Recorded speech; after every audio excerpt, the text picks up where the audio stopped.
Now let's turn to Zerocoin and Zerocash, which are a completely different approach to Bitcoin anonymity. The approach is sort of to bake it in at the protocol level, and these are cryptographic heavyweights. And so Zerocoin was first developed by cryptographers at Johns Hopkins, and later on they started collaborating with other researchers around the world who had been developing a very efficient cryptographic technique that would enable making some of the cryptographic operations in Zerocoin more efficient, and that resulted in Zerocash. As you'll see, these techniques provide a qualitatively different level of anonymity than mixing solutions that sit on top of Bitcoin. But what's the catch? The problem is that this is not quite backward compatible with Bitcoin. Zerocoin and Zerocash are going to require altcoins. Technically, it's possible that Zerocoin can be deployed as what is known as a soft fork of Bitcoin, but the practical difficulties are high enough that this is not really considered feasible. And in fact, the Zerocoin developers intend to deploy it as an altcoin themselves instead of trying to be compatible with Bitcoin directly. Let's start talking about the details here. Let's review some of the things that I've just said. So Zerocoin brings protocol level mixing. And being baked into the protocol, what it gives you is a cryptographic guarantee of mixing. What does that mean? You don't need to trust a single mix or even a set of mixes or a set of peers or anybody at all to ensure your anonymity. You just need to rely on the underlying crypto being solid. You don't even need to rely on the miners enforcing this in order to achieve anonymity. It's purely a cryptographic guarantee. So that's really great. That's qualitatively better than what we have so far. And of course, it's not currently compatible with Bitcoin. And here's the paper if you want to look it up. So how does Zerocoin work? I'm going to introduce a concept called base coin, and I'm taking a few liberties with the presentation here in order to simplify and clarify the concepts. I'm going to do that by mixing some concepts from Zerocoin and Zerocash, but toward the end I'll make very clear what the differences are between the two. So like I said, Zerocoin is an altcoin, and I'm going to call that altcoin basecoin. I'm not calling it Zerocoin because Zerocoin is something else. It's an extension of this basecoin. It's something that sort of sits on top of this altcoin. And the key property that gives you anonymity is that these basecoins can be converted into Zerocoins and back again. And when you do that, it breaks the link between the original basecoin and the new basecoin. So think of this as a cryptographic mixing system that's provided by the protocol itself. So how might this work? Another way of looking at a Zerocoin is that it's a cryptographic proof that you owned a base coin, not anymore, but you owned it, and then you made it unspendable. A Zerocoin is something that allows you to assert that to, say, any miner who might care. And miners can verify these proofs, and that's what gives you the right to later redeem a new base coin in exchange for the Zerocoin. And the analogy is a little bit like poker chips. So how could that work, and what properties do these proofs need to have in order to enable this? So one challenge is how to construct these proofs, and the other trick is how do you make sure that each proof can be spent only once, can be used only once to redeem a base coin, because if you don't have that property, then it's going to lead to double spending. So let's see how to do that. It crucially involves a concept called zero-knowledge proofs. What are zero-knowledge proofs? I'm going to tell you at a little bit of an intuitive level, so I'm calling it crypto magic again. But what it is it's a way for somebody to prove a statement without revealing any other information that leads to that statement being true. A couple of examples are going to make this really clear. You might be able to prove a statement like, I know an input that hashes to this particular value. And notice that if the input that you had picked were long and random, you could, if you did a proof in such a way that you don't actually reveal the input, it won't necessarily allow somebody else to infer what that input is. A more complex version of this is you could say, I know an input that hashes to some hash in a following set of several different possible outputs. And the zero-knowledge proofs that Zerocoin is going to use is something that's very similar to the second category here. Okay. Let's dive in a little bit more. So Zerocoins are minted. They come into existence by minting.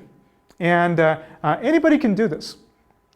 And Zerocoins come in standard denominations. Let's assume for the rest of this that Zerocoins are worth one base coin each. You could also imagine multiple denominations coexisting. How do you make a Zerocoin? We're going to see that in the next slide. But let me just say for now that minting a Zerocoin doesn't automatically give it any value. You can't get free money. It only acquires value once you put it onto the blockchain. And so putting it onto the blockchain is going to be about as expensive as the value of that Zerocoin that you're later going to be able to redeem. So you have some sort of a conservation principle here. Okay, so here's how, specifically in cryptographic terms, we mint a Zerocoin. It's something called a cryptographic commitment.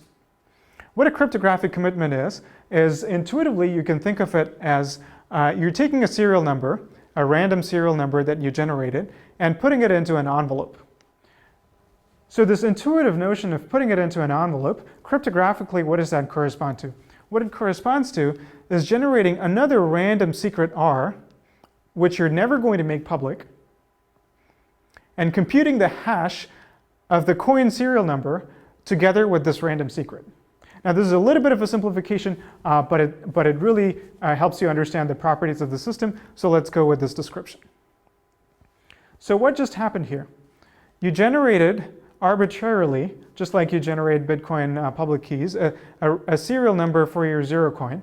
And if it were long and random, hopefully no one else has ever picked that same serial number before. And you also generated this other random number that you're going to keep secret. And intuitively, generating a commitment to this serial number corresponds to putting it in an envelope and sealing it. And mathematically, it happens by computing the hash of the serial number together with this random value. Okay, once you've generated this commitment, what do you do with that? Well, the next step is to put that commitment onto the blockchain. That's when the Zerocoin sort of becomes real. And doing this requires, in a sense, burning a base coin and making it unspendable. So in concrete terms, how would that work? You've got the blockchain over here, and one of those transactions might be a mint transaction. And if you zoomed in, it would be a transaction that's signed by Alice, who created this Zerocoin, who minted this Zerocoin. And what we saw earlier in the structure of transactions is that over here, you would have the recipient's public key or the recipient's address. Instead of that, here you have this cryptographic commitment. And just like before, just like a transaction having a pointer to a previous transaction, the same structure is carried over for Zerocoin transactions as well. So what has happened here? We've spent this base coin in order to mint this Zerocoin. And this commitment, this sealed envelope that we've put into the Zerocoin, is what is going to allow us to redeem that Zerocoin later in exchange for a base coin once again.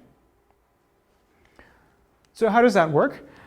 To spend the Zerocoin later, you will reveal that serial number that you put inside the envelope.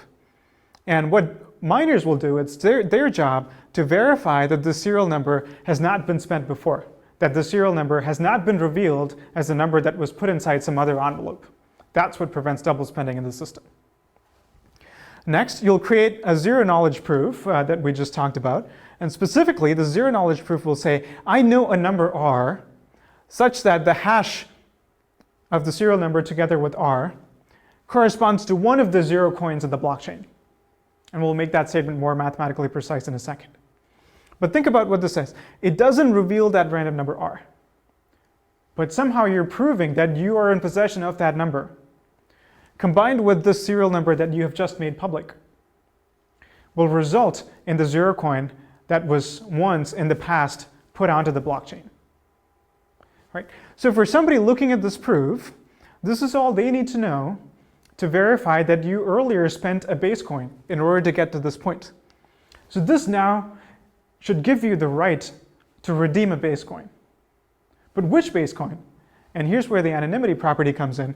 You can pick an arbitrary Zerocoin in the blockchain and use that as an input to a new transaction, out of which comes a base coin, and the miners will allow you to do that.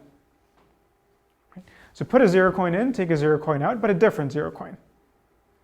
And all that anybody needs to know is that you have the right to do that because you put in some Zerocoin in the past.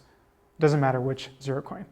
And you can't do that twice. You can't do a spend twice corresponding to a single mint because the serial number now will become public. and there's only one serial number corresponding to one Zerocoin, and you only know the serial number is corresponding to your Zerocoins and not anyone else's Zerocoins. Great. So where does the anonymity property come from? Here's the anonymity property. Since you've kept this random number R secret, and this is what is available on the blockchain, there are a number of hashes or commitments corresponding to the different Zerocoins that have been put on the blockchain. Even though you've revealed the serial number, not knowing this other random input R, nobody can try to brute force this and guess which of these Zerocoins corresponded to your serial number. So even after the serial number inside an envelope has been revealed and it's been verified that this serial number was inside one of the envelopes, we still don't know which serial number it is. So this is the sort of magical property that zero-knowledge proofs in cryptography give us that you wouldn't get in a real-world, physical world, envelope-based analogy of this. So the next cool thing about this whole construction is the fact that these proofs are efficient. And I'm putting efficient in quotes here. And the sense in which they're efficient is that compared to what we know of zero-knowledge proofs and have come to expect on them, it's quite an achievement that these proofs are as efficient as they are. However, compared to the efficiency of Bitcoin transactions themselves, these are in fact quite slow. So it occupies a space in between those two. So exactly what I mean by efficient, the reason it's efficient is that it manages to avoid being linear in the number of Zerocoins on the chain, even though that is what you would expect. Why is that what you would expect? Think about the statement that the spender is proving here. I know a random number R such that either the hash of the serial number with R corresponds to the first commitment, or the first hash, or the second commitment, or any one of these giant number of commitments that reside on the blockchain. Right? So it's a very long statement that the prover is proving. It's a statement whose length is proportional to the number of Zerocoins on the blockchain. And yet, the proof is much smaller than that. It's not linear. It's only logarithmic in the value n here. And that's part of the magic of Zerocoin. That's what makes it possible to even run the system. All right, moving on, let's talk about Zerocash now. Zerocash kind of takes the cryptography sort of to the next level. It uses a cryptographic tool called snarks, which we won't get into at all. But the upshot of the use of these more efficient cryptographic constructions for proofs is that the efficiency gets to a point where the authors suggest that you can in fact run the whole system without having any base coin. All transactions can be done in this zero-knowledge manner. You don't need to have separate expensive transactions that are used only for mixing and a set of regular everyday transactions that you use when you don't want special anonymity properties. That distinction is now gone. The claim is that you can run all of these transactions inside these envelopes, and what I mean by that is the following. All transactions are Zerocoins, and so Zerocash becomes untraceable in a sense because there is no base coin. And the reason for that is that splitting and merging of coins are also transactions that are supported in Zerocash itself without going to base coin. And in particular, the transaction values, the transaction amounts, you can put those inside the commitments. Those won't be visible on the blockchain anymore. The only thing that the ledger records publicly is the existence of these transactions. You know that Alice put in some transaction. You know much later that Bob redeemed some transaction who might be the same user, might be a different user. But the only people who need to know what the amount is are the sender and receiver of any particular transaction. The miners don't need to know that.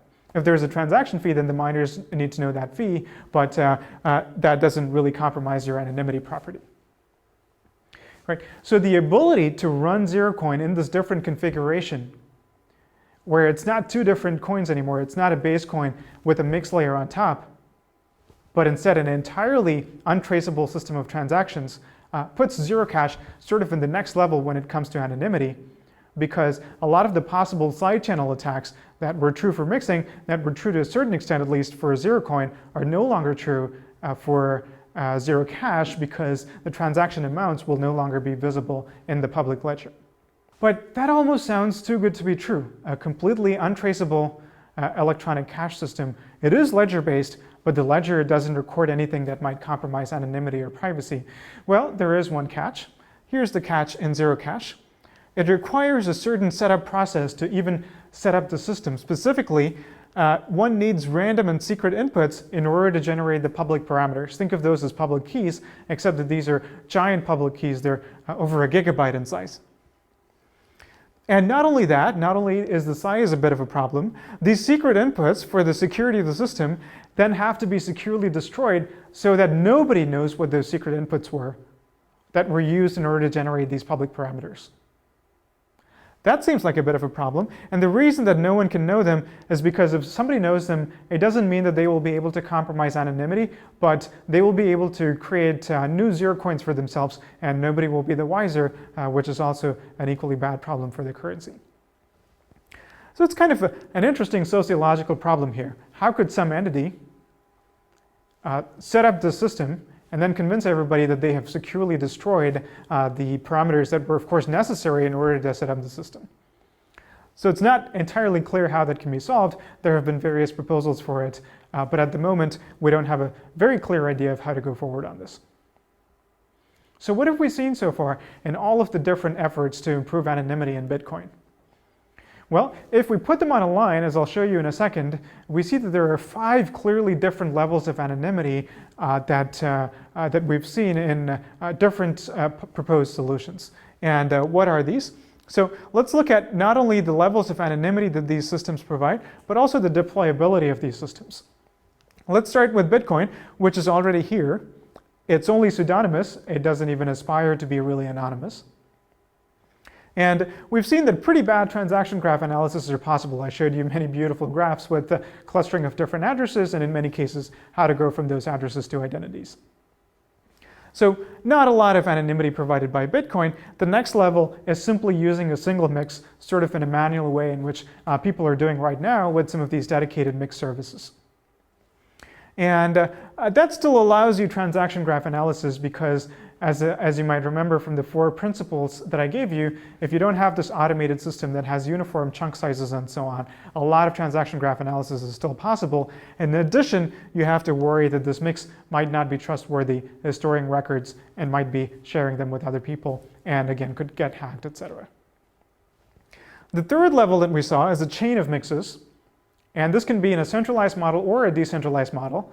It doesn't matter. Both models give you roughly the same level of anonymity. But where really the anonymity improvement comes in for this one compared to a single mix is that you have these standardized chunk sizes, and you have a series of mixes, and you have a variety of other bells and whistles on top of it, like automated clients and so on. And for this, some side channels are still possible, not as bad as before. Transaction graph analysis is no longer that easy. And you still have to worry about an adversary who might collude with multiple mixes, or in the decentralized model, some peers that might be malicious and compromise your anonymity.